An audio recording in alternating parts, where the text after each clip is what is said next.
Hey guys, this is Camfrey15 back at it with another video for you guys, and I'm talking another fairy tale arc review for you guys. And after coming off the amazing, the great, the ever best arc in fairy tale, we get into really the late game saga stuff of fairy tale in the preparations, especially if you're watching the anime and having the preparations to get into that, obviously, that last final season with the episodes that are cleared up here. But here we are talking about the Fairy Tale Zero arc, which is, they call it an anime only type of arc. But I'm guessing there's their own like manga, I guess offshoot versions of it, because in the manga, it's literally titled Fairy Tale Zero, the manga, and it has 13 chapters in it. While in here in the anime, they literally put the backstory of Mavis and everything in this whole type of arc going on, and this whole representative individual arc taking place after the Tartarus arc. Which, honest to God, when I think about it, it's kind of a nice like little pointing ground to where they put out this arc. They make it after everything that went hecticness in the fairy tale or in the Tartarus arc, with the whole fairy tale disbandment. Let's focus back on the first master, where they tied into Natsu and Happy when they go on their year-long training journey. The first stop is to see Tenro Island. They come across the grave site of Master Mavis, and obviously that ties in, and we get into their backstory and stuff like that. So, Fairy Tale Zero arc. I definitely do think it's much needed, especially for the events that we see in the Alvarez Empire arc when it comes to the backstories of Mavis and then how they intertwine with Zeref's backstory. Now, if you're wondering if I'm going to get to the Zeref side of things, I'm going to save that for the Alvarez Empire arc review.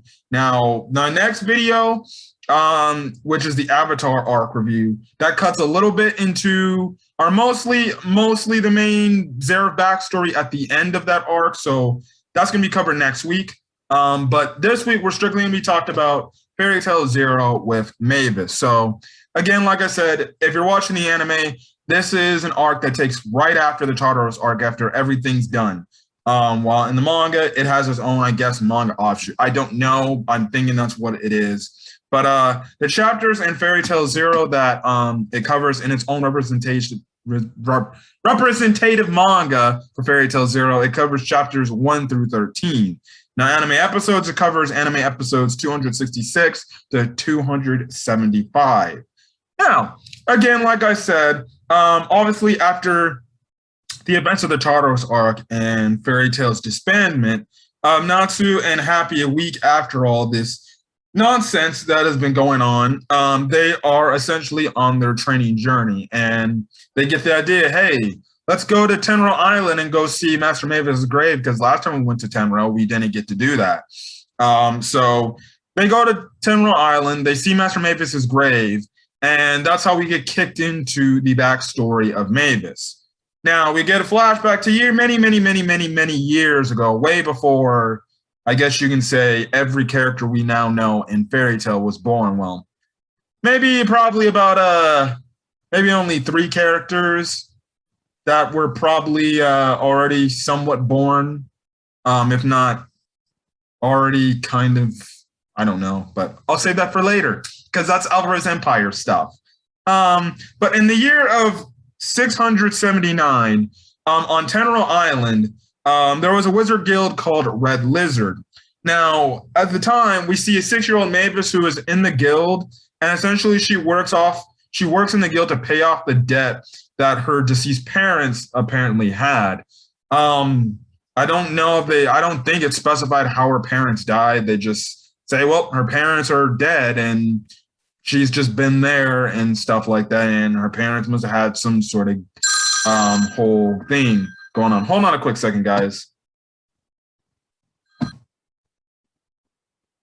Okay, sorry for that quick interruption. But yeah, it's not really specified how Mavis's parents died. We just know, oh, they used to work in the Red Lizard Guild, and they apparently died. They must have died going on some sort of request or something like that. But Yeah, she's essentially just kind of like a servant girl, and it's kind of really kind of screwed up that they're making a 6-year-old kid do most of this stuff.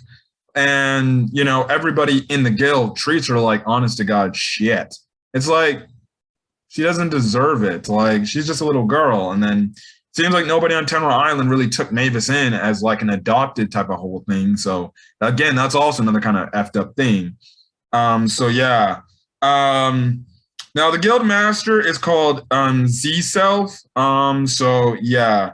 But like I said, not only Z-Self treats her bad, all the other, people in the guild treat her bad and stuff like that. Now, the reason is now obviously you would think a 6-year-old kid in this whole situation with everybody like I guess being rude and being mean to her, you'd think a 6-year-old kid would cry, but Mavis essentially says she doesn't cry because she wants to see the fairies and stuff like that. We also see that Z-Self also has a 6-year-old daughter named Zera.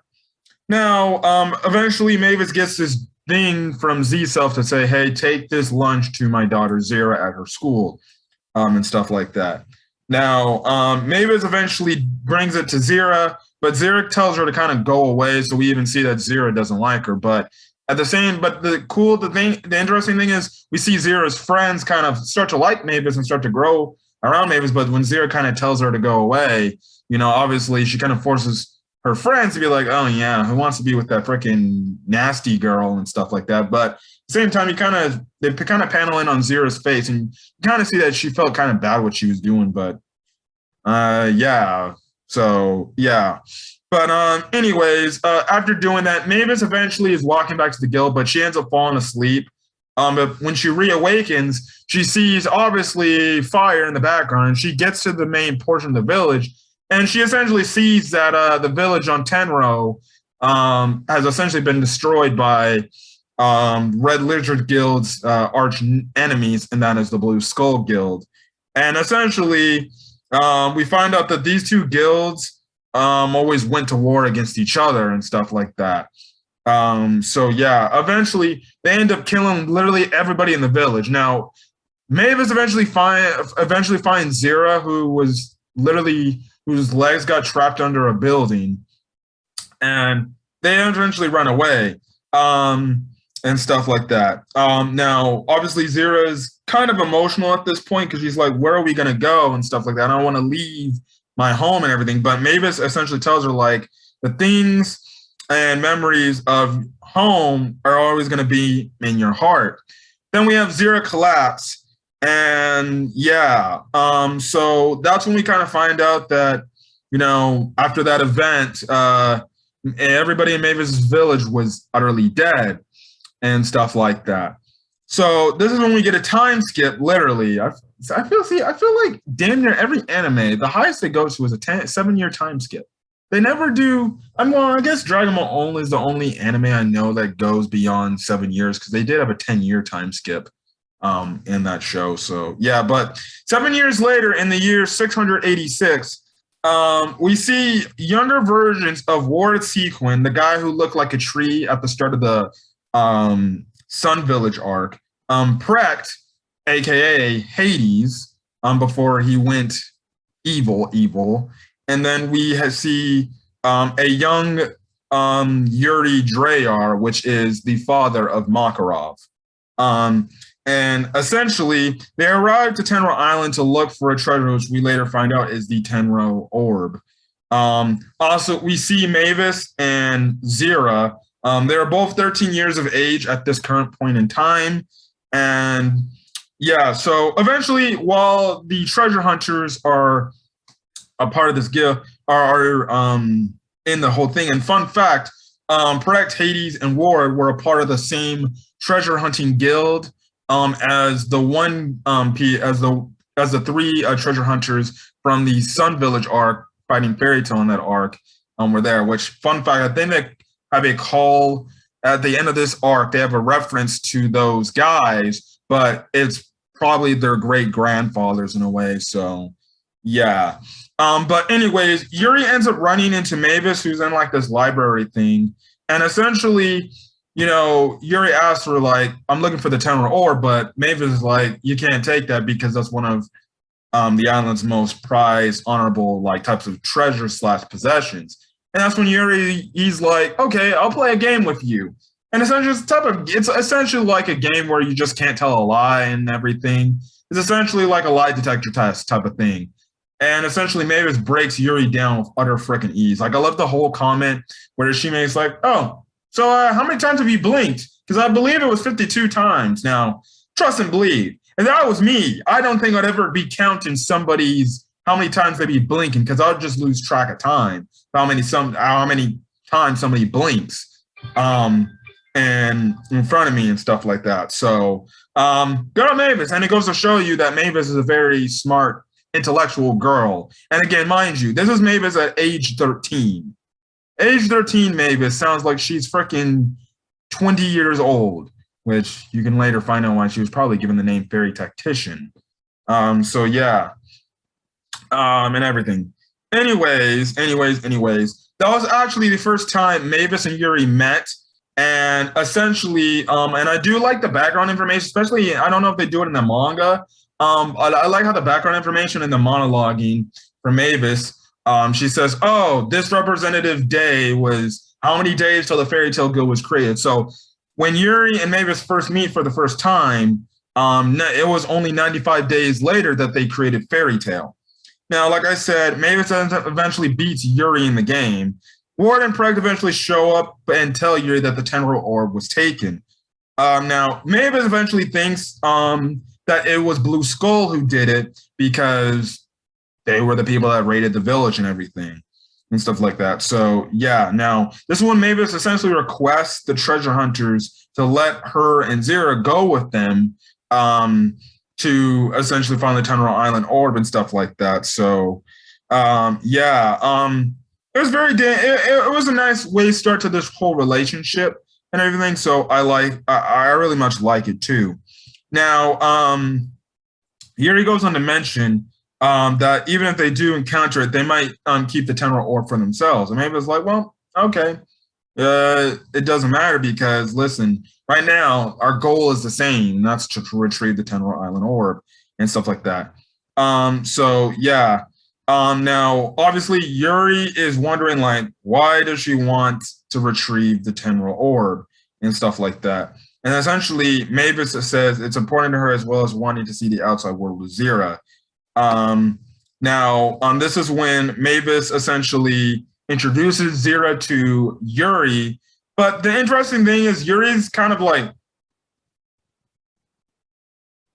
hi. Which will tie into the end of this arc, and stuff like that. So eventually, after leaving Tenro Island, they set sail towards the continent, to the continent of Fiore. And now obviously Yuri has something thinking like he could have prevented something. Now I think there's like an offshoot filler where Mavis finds just like some hidden underground palace and stuff like that, which is more for connecting reasons of Mavis with the other treasure hunters and everything. Now, anyways, on the way, they finally get to Hargion Port, and Mavis essentially overhears the treasure hunters are poor, and this is the whole episode I was talking about. She eventually finds these dolphins and stuff like that. They go to a freaking underground sea temple and everything and stuff like that. So, yeah, now, when they finally get there, Prect goes to look for info on Blue Skull, and Mavis goes to join him. And the thing is, Prect has some interesting run-ins with certain people who just don't like the way he actually comes across as weird and stuff like that. And he's kind of scaring people off and everything. But Mavis says it's because people probably just really don't understand him well enough, and he gives off like a personality where it can intimidate people and stuff like that, which we see. I do like how their characters, like we see Yuri's kind of boisterous and outgoing. Ward's kind of to himself and that's more Prect. Prect is kind of more quiet and to himself, while Ward, he's got like a good mixture of both of them, but he's kind of a nice type of dude who is going to be there and help his friends and everything. So, yeah. But we see this one instant where, Prect cut down this tree, but then later after Mavis tells him this whole thing about how she feels like the type of personality he gives off, the boy who he was scared off, essentially was like, "Thank you for cutting down that tree because it was a poisonous tree and everything, and it could have really hurt somebody and stuff like that." And for that information, this kid tells Precht and Mavis, "Oh yeah, there's this bar where there's these bad people out, so you might find what you're looking for." So they go to this bar and they ask the bartender about some information about Blue Skull. He doesn't end up telling them, and it's kind of ends up being a trick.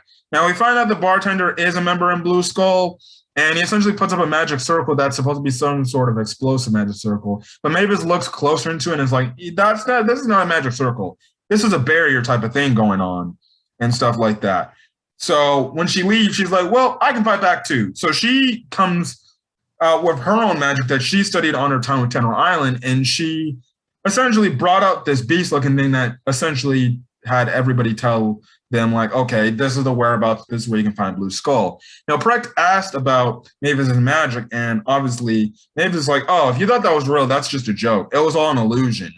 It was just for me to scare them and, you know, have our enemies be obviously caught off guard, which is a very interesting thing, especially the fact that Mavis's illusion magic ties into something later with this arc in terms of the story. Now, at the meantime, they also passed by Zeref in this whole thing, which was the start to their little meeting up. Now, eventually, on the way to Magnolia, they make a campsite, and we get some nice character building moments between, obviously, this whole thing. Now, Mavis and Zeref actually come across a part of the woods where the woods look dead and everything. And when the others see this, eventually gets to the point where Ward and Yuri get into a fight over an incident that helped happen in one of their treasure hunting ideas and stuff like that. And as they were just trying to get like this crazy rich flower that could have made them like super rich. So that's why they were kind of blaming like, oh, you almost get us killed. And Ward's like, you always almost get us killed and stuff like that. So yeah. Now, I do like the fact how they make the mention. Well, it's kind of later explained why Ward does the things he likes to do and stuff like that. We get a nice heartfelt scene with Mavis and Zeref. I guess you can quote unquote taking a bath or just messing around in a freaking lake. And essentially they have a talk, and Zeref essentially tells Mavis, like, I always want to protect you, Mavis, and because you're my friend and stuff like that. So in that response, I want you to teach me some magic to keep you safe. So Mavis obviously promises that. Now, they end up getting to, I guess, in that time period, what Magnolia used to look, but Magnolia looked just like it did when freaking right after what the Tardos arc looked like, a freaking city that was trashed and destroyed and everything. We find out that that on Cardia Cathedral, there is this gigantic blue dragon skull. And we find out from well, before anything, they go over to this, the guys or the Mavis's friends and all, they go to this area in Magnolia where eventually it's a future spot of the Fairy Tale Guild Hall and everything, which again, like I said, I love the whole things that they do there. Now they hear this girl and her daughter being chased by Blue Skull members. Eventually Mavis uses her illusion magic to save them and chase them away and everything. So essentially what happens is the lady and her daughter take them all back to her house, and eventually goes on to say that Blue Skull took over the city and put all like these demands and taxes and stuff like that on them, just essentially just for dictatorship reasons. I know. Yeah, of course. Now, the thing is, after they hear a story, they eventually decide on leaving. But Mavis essentially says, but I want to help the others and stuff like that. But Yuri's like, look, we're only here to get the Tenor Island orb, and that's it. I'm not going to hear worry about somebody else's drama and stuff like that. So, yeah. Now, eventually we see where this old man comes up on them, and he starts talking about Blue Skull and how they took over and stuff like that. But then the old man gets shut down and stuff like that. So that's when Yuri, Precht, and the others and Ward start to fight Blue Skull. But all of a sudden, their master shows up and ends up defeating them easily. Mavis tries to trick him with the illusion, but the master sees right through it. And yeah, So they eventually have to retreat. And this is when we see how Precht also loses his eye, where we see how when he's Hades, he has that one eye patch. Well, he got essentially attacked and stuff like that. So, yeah. Now, after losing that whole scuffle, Mavis kind of goes off on her own and she's kind of blaming herself. But that's when she kind of runs into Zeref taking a bath. Man literally gets out of the lake and he's just like full ass, butt ass naked. Okay, yes. And this is when we have Mavis and Zeref finally meet each other for the very first time. So yeah. Now this is also when he kind of shows off his power of the curse of contradiction. And that's when she sees that, oh, he's the person that the forest has died and stuff like that. So yeah. And again, like I said, Mavis also says that, and she's like, you have the curse of contradiction, which we all know the curse of contradiction is anything within, you know, obviously anything dear or anything that Zeref sees that he has any concern over, they end up dying, and or any love over, they end up dying and stuff like that. Yeah.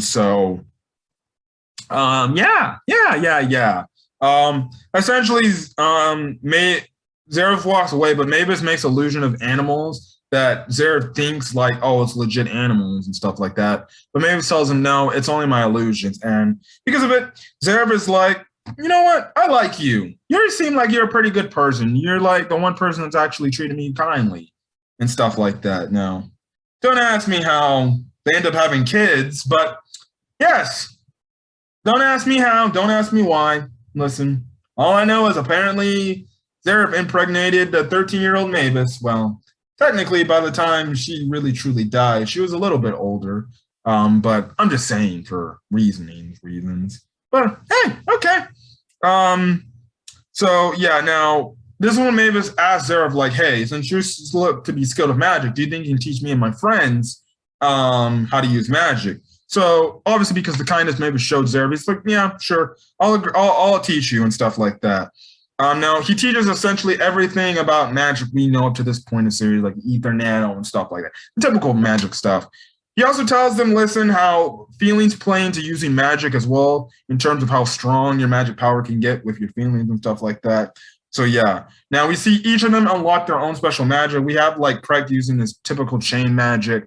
War takes him some time, but we know he has plant-based magic, and Yuri has electric-based magic, which makes sense because his great-grandson Loxus has lightning-based magic, even though he's a lightning dragon slayer and stuff like that. But nice tie into that whole thing and stuff like that. So yeah. So after all of them got their magic power unlocked, Zeref was like, well, I think I did all I can. Take care. I'll see you guys later. Now, he says he really enjoyed his time spending with, obviously, Mavis, Ward, Precht, and Yuri. You know, so that's the whole thing there. And obviously, if you're asking, well, Precht met frickin' Zeref. How would he not remember who Zeref is? Now, obviously, maybe he did remember who Zeref was when Zeref confronted him back at the end of the Tenor Island arc before he died. But maybe it was just a whole thing where he's like, it was too late to remember and stuff like that. But it was a long time, so I guess I don't blame him if he frickin' doesn't remember him. And plus, he's kind of an old man, so yeah, and everything. So yeah, now Zeref goes on to say that Mavis is going to meet a tragic end to her life after they met. Also, he does say he feels like he played a hand in creating Fairy Tale, which at this point in time, it was 10 days before Fairy Tale was ended up being created. Now, Mavis and the others go back to Magnolia to help the people and stop Blue Skull. They use this one, I guess, loud dude who comes up with a distracting plot. Now, Mavis comes with a plan to have Warwick stall Blue Skull's master and eventually tricks him into getting into this cage. But all of a sudden, we see Precht and Yuri stop Blue Skull in the cathedral. Now, in this whole thing, the Blue Skull master tells Mavis and Zera that the temporal orb is cursed with this evil magic. Now, Yuri doesn't notice this, and Yuri grabs it with his bare hands, and you're not supposed to do that. Eventually, what happens is the orb reacts. Yuri is absorbed into the blue dragon, and the blue skull dragons, or the blue dragon skeleton, is walking around just wrecking all havoc on Earth and everything. And I'm like, what the hell is going on? And stuff like that. Now, Mavis says she has a plan to save Yuri because she believes Yuri's her friend, and she doesn't want to leave Yuri all by herself. Now, in order to save him, she comes up with this spell called Law, aka it was the beginning stages of what is later called Fairy Law. The only problem with this is Mavis has yet to master this spell, and she pays the price for it in the long run. So essentially, the thing is, Mavis essentially doesn't grow. And that's what we find out after, Mavis uses the spell. We find out after Yuri, is back to normal and she goes to find him. Ward and Prek tells, Yuri she can never age. She's going to stay the same age as she grows up. In other words, she's not going to stay 13 forever. She's obviously going to age. Like next year, it's going to be her birthday and she'll be 14. But they're saying she's never going to grow into like a full-fledged adult. Her body, that's what she's going to currently look like. She's going to currently just do that, and she's going to have a young body for the rest of her life, which is, again, kind of like immortality in its finest. So it's kind of messed up in that whole aspect. So yeah, but this whole scene was pretty damn cool, and it was pretty damn emotional because it's like, especially if you know what happens to Mavis later on, that's kind of how she ends up getting, obviously, you know what.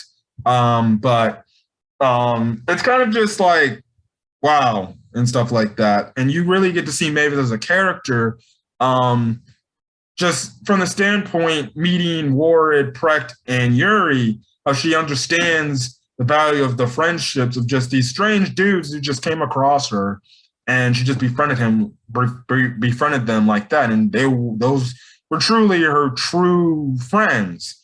Speaking of true friends, this is when we get a plot twist.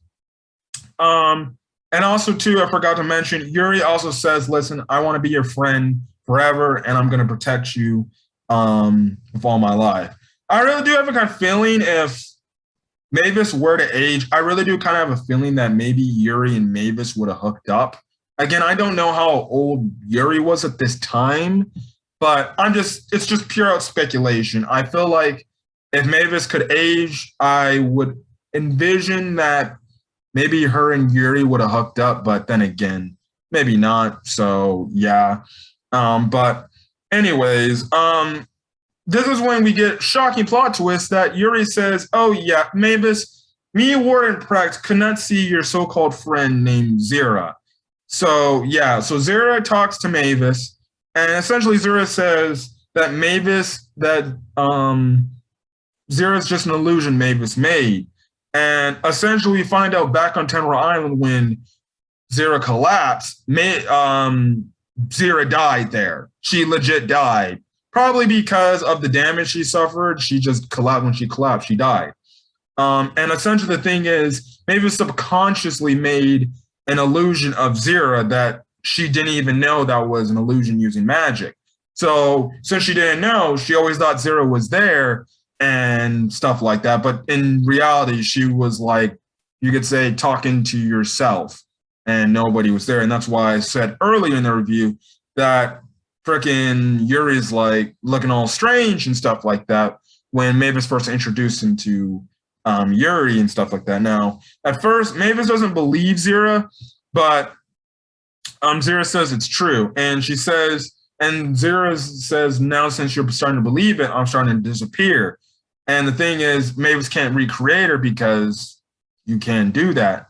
And two, it was also eating away at Mavis's magic power. So essentially it was becoming a thing where it was a strain on her body. So yeah.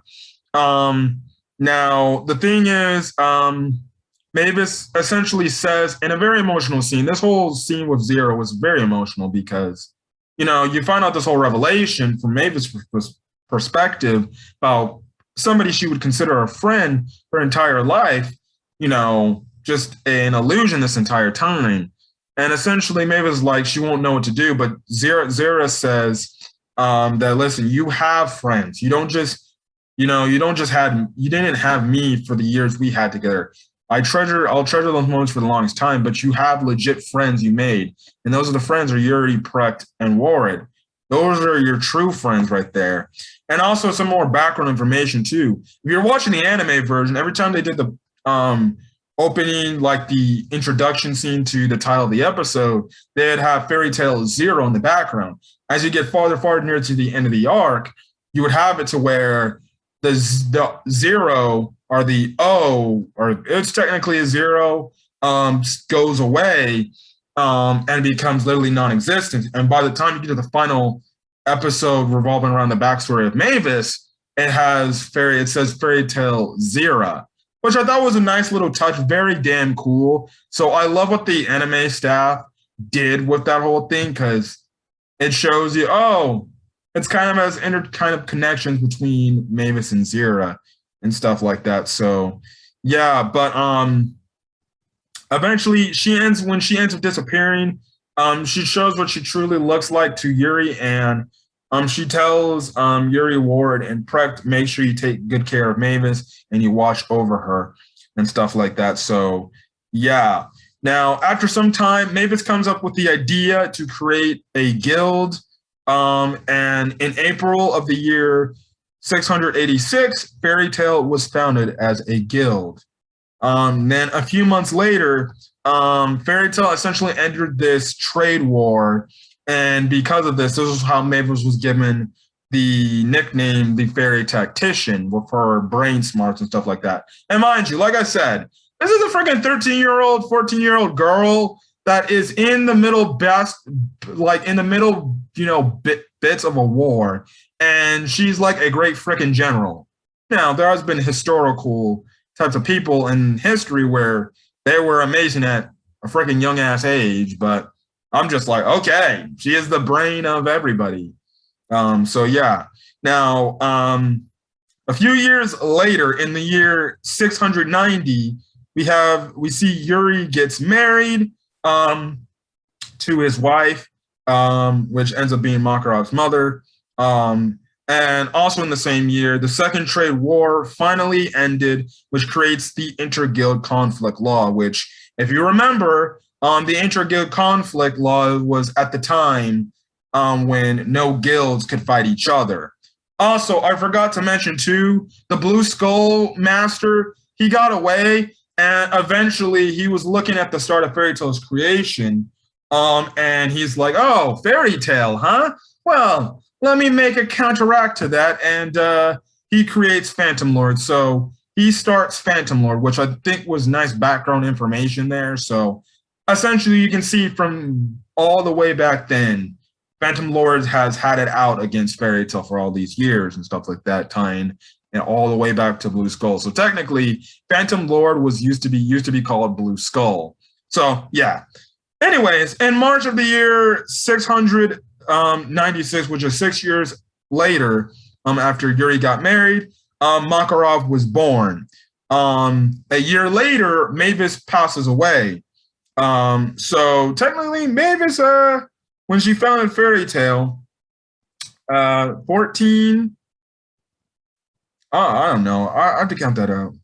That's like, Jesus, that's a long time. So she had to be around her.